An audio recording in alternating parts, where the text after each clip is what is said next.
Hello and very good evening to all our viewers. This is WION Wallet. I am Sumit Chaturvedi. Let's go straight to our top headlines.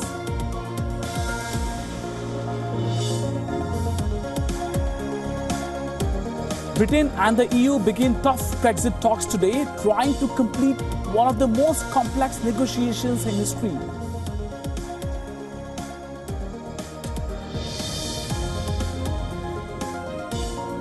Jaguar Land Rover to create 5,000 jobs in United Kingdom.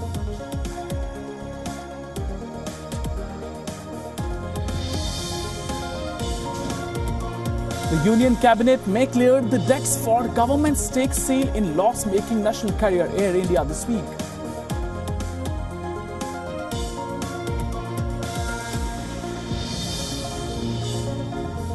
And Indian markets touch record highs, Sensex jumps over 300 points.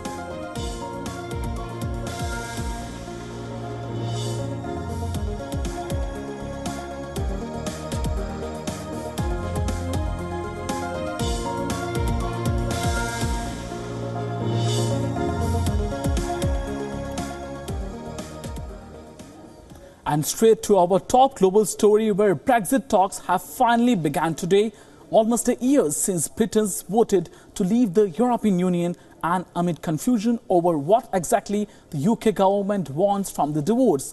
What UK Brexit Secretary Davis describes as the most complicated negotiations of all time began at 11 a.m. in Brussels, with Prime Minister Theresa May's government already on the back foot.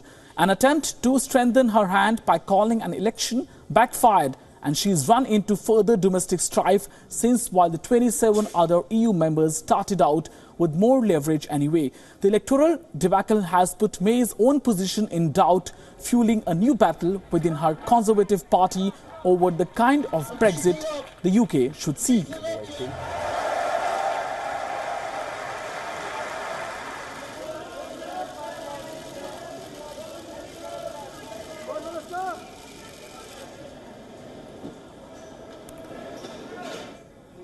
And a survey in the UK suggests that majority of Britons now want a second referendum on Brexit.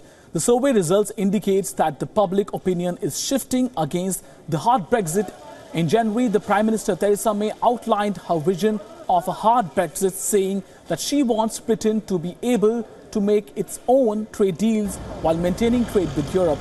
Now, according to the survey, about 69% of people opposed hard Brexit. Only 35% supports Theresa May's policy of no deal is better than a bad deal in European Union negotiations. So clearly, it's a big day today, as both UK and European Union will discuss Brexit. Brexit was the call taken by Britain people last year, but after that, a lot has happened. Well, as far as the elections are concerned, Theresa May could not get a clear majority. So thereafter, the overall negotiations, the overall future is hanging in balance. Whereas, as far as UK's Theresa May is concerned, she is taking hard calls on Brexit. And today also, when the negotiations began, there were intense discussions between both UK and EU. Well, clearly, Brexit is a tough call, and a survey has said that around 69% people want a separate referendum second time on Brexit. So clearly, a lot depends on Brexit for Britain, and Britain wants some kind of deal that is beneficial for it in the long term.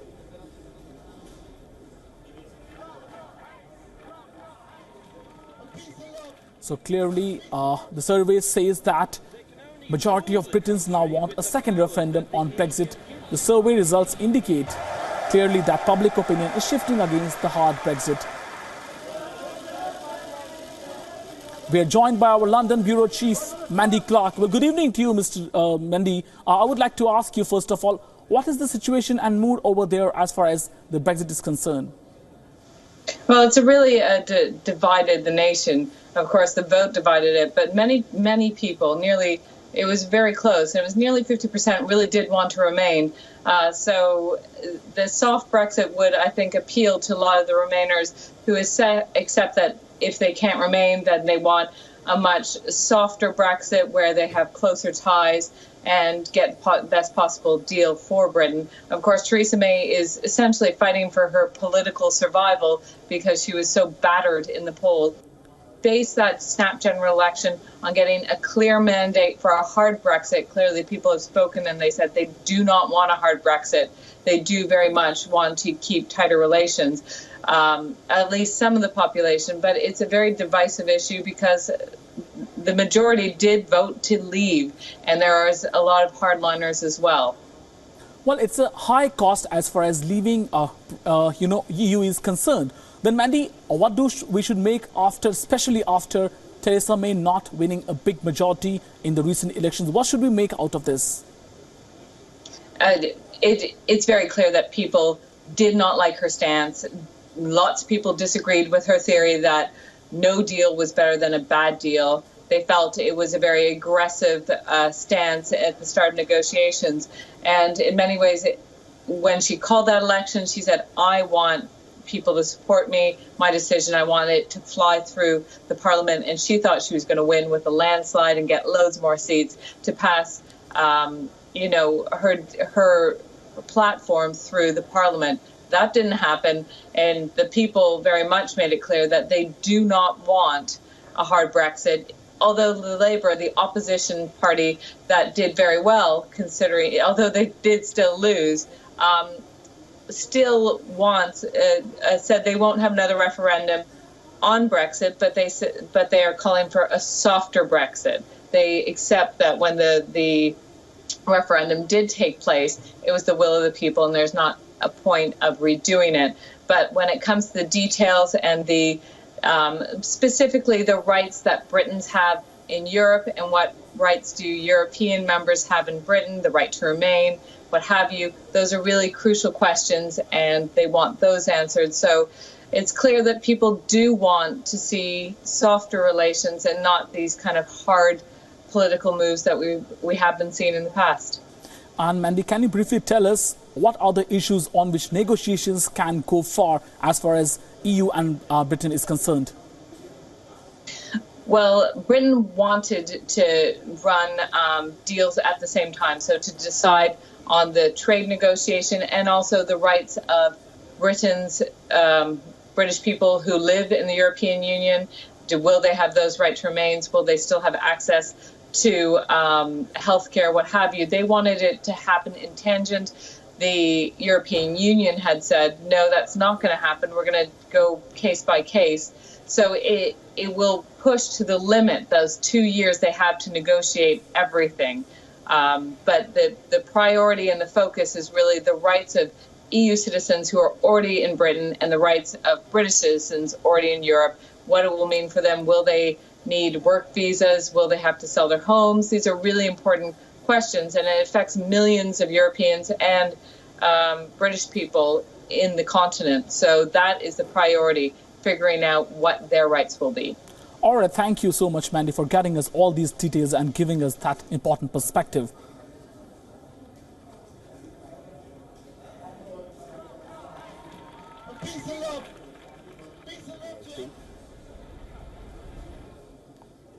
And after UK, it's news from China, where in a bid to arrest its economic slowdown, China has eased restrictions on foreign investment in its free trade zones, removing 27 items across 8 sectors, including mining, manufacturing and banking, on which foreign investment was barred earlier.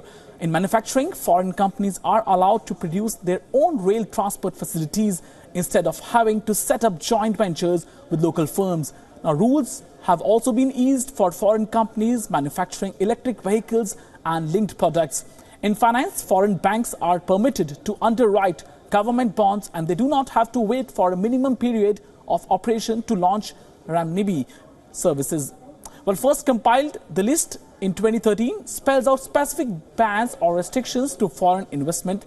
Authorities have vowed to gradually shorten the list to further open the market. In 2013, there were 190 items on the list. This was reduced to 139 in 2014 and to 122 in the previous 2015 update. But clearly, China wants to get as much FDI as possible.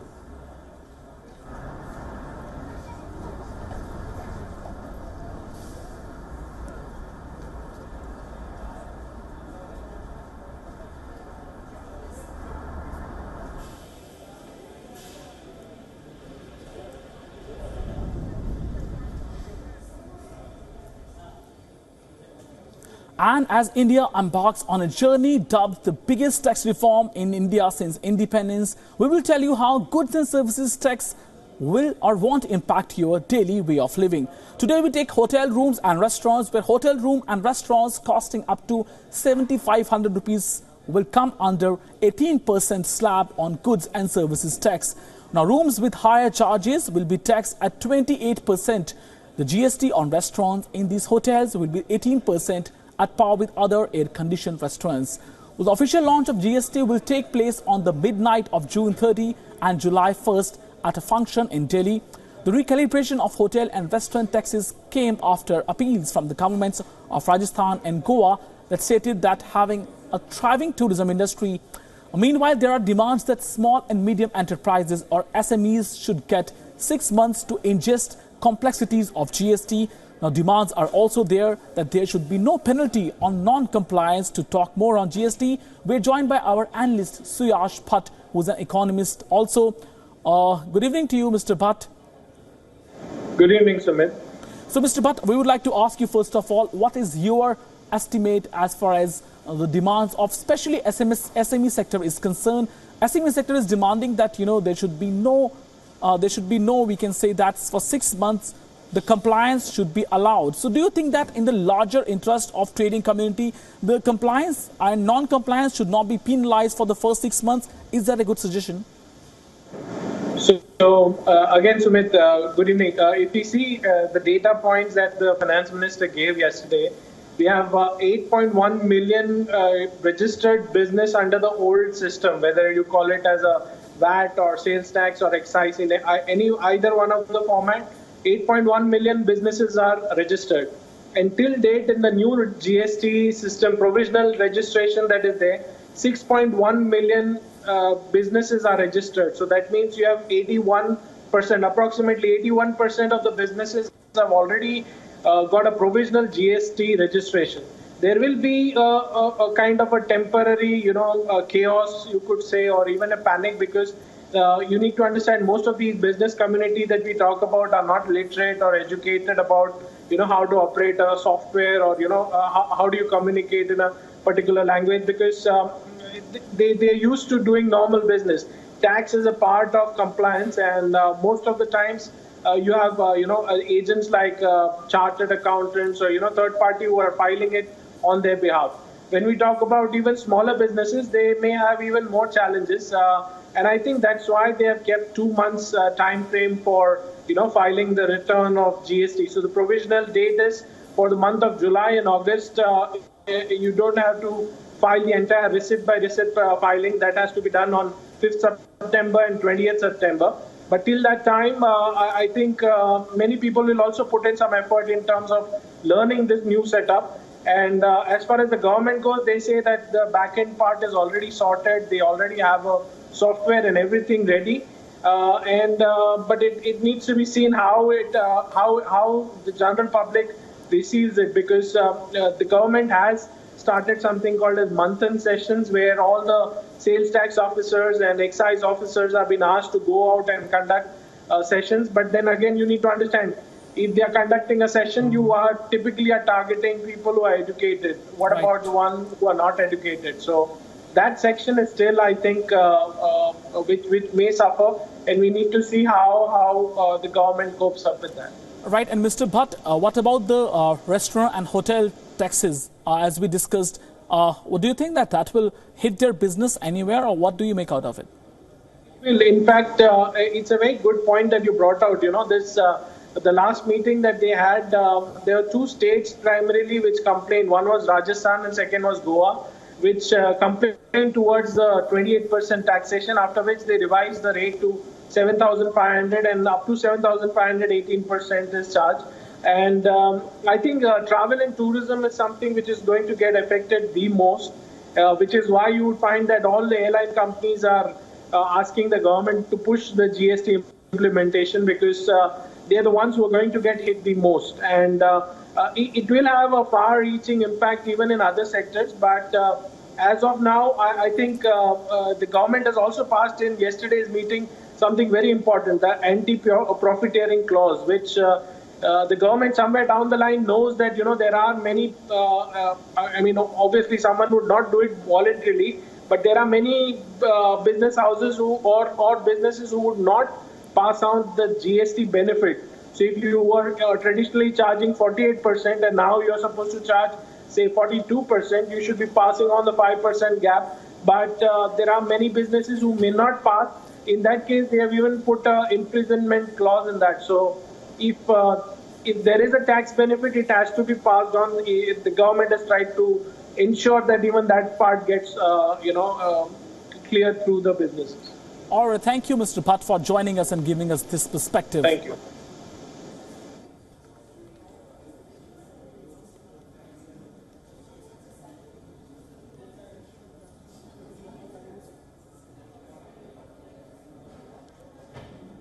And moving on, and news coming from Tanzania this time, where it is not only India that is discovering the benefits of digital money and pushing for digitization. Now, Tanzania in faraway Africa is also pushing digital economy in a big and unique way. And a lone crusader is trying to increase financial inclusion in the African nation. Take a look at this story. Only 22% of the people in Tanzania have a bank account. But like they say, necessity is the need for innovation. This Tanzanian techie has invented a cashless challenge to promote digital payments in the country. The challenge includes going without cash for a whole month. Tech consultant John Brusha is paying for everything with his bank cards, top-up cards or mobile payments. He says that the benefits for both business and consumers could be huge and believes that everyone should adopt digital payment platforms. This way, at least, I'm assured I actually contributed to the tax. But in terms of quick of payments, this is way easier. I don't have to sit around, wait for a change. Jones thinks that an increase in electronic payments will help aid the development of the remote African nation. Super ambitious goal, another 5 years. I should be able to comfortably live and never kill cash for anything else apart maybe from small donations and contribution. Even though its perks might be many, small vendors are finding it difficult to adapt to this new age technology. We might not go the first world way in terms of banking as our core mode of transaction and the products that come with it, but mobile money is really going to lead progress and get us there in terms of mobile payment, because most of the people are introduced into financial inclusion through these mobile money services. Even in the face of challenges, Tanzanians are hopeful that the digital currency will give East Africa a unique opportunity to get ahead of the rest of the world. Bureau Report, WION. So clearly, Tanzania is another country which is pushing for digitalization, which can really solve many problems. Just 22% of the Tanzanians have bank accounts. Well, remember that around 78% they don't have bank accounts. So clearly, there's a lot to be done. And one lone crusader is, clearly has taken this charge to improve the overall economy of Tanzania. Well, so lone crusader, Mr. Jones Musha, is joining us today from Tanzania. Well, good evening to you, Mr. Musha, and we would like to ask you first of all, how are you doing it and what ideas are in your mind?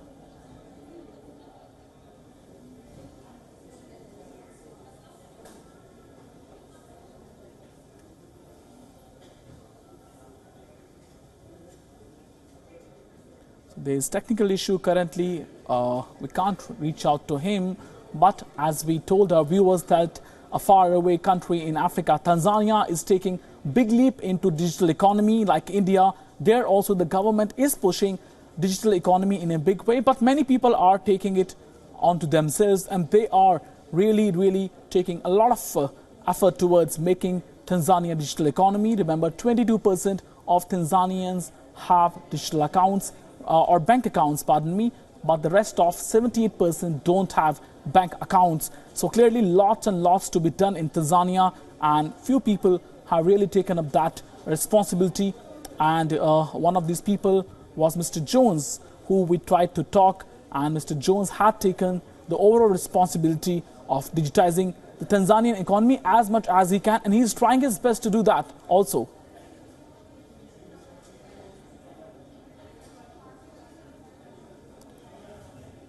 That's what he is trying to do.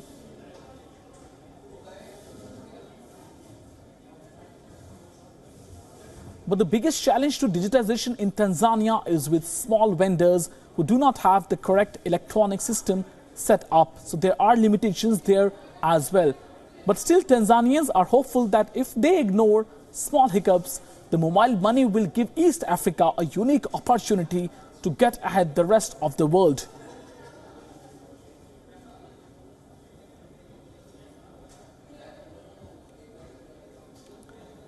So there are challenges to Tanzanian economy and even the way digitization works there.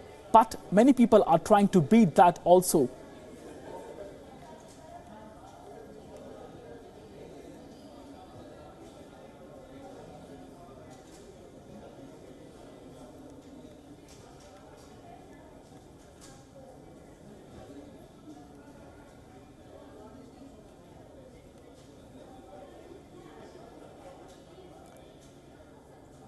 With this, it is time for a short break on WION Wallet. After the break, we will continue with our coverage of markets. Stay tuned to WION.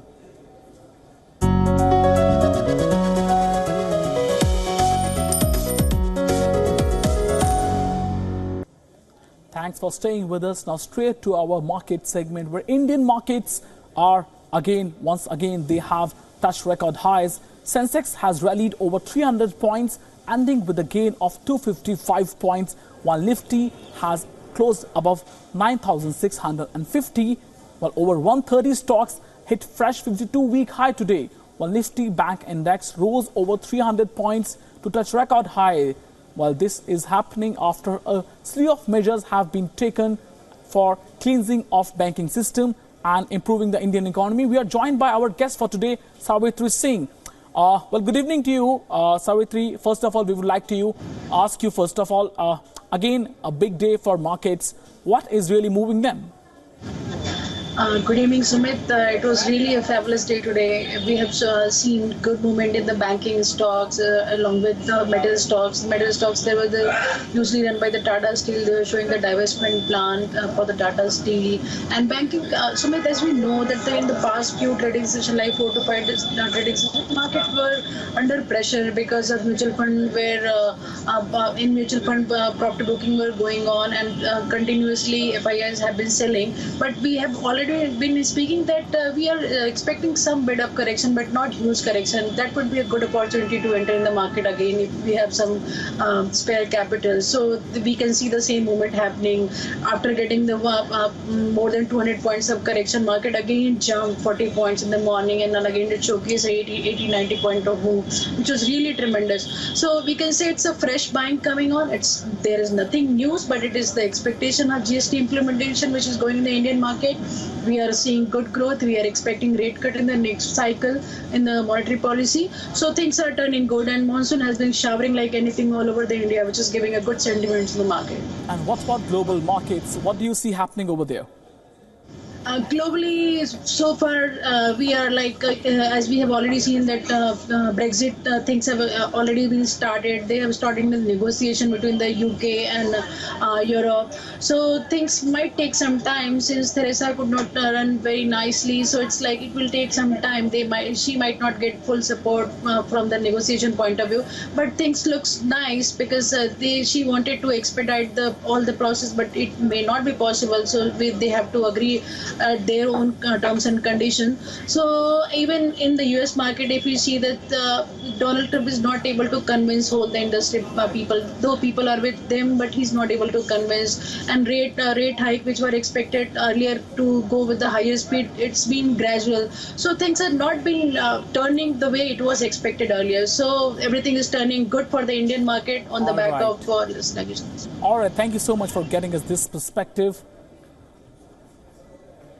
Unfortunately, that's all we have for this edition of WION Wallet. For more news and updates, stay tuned to WION, and thanks for watching us.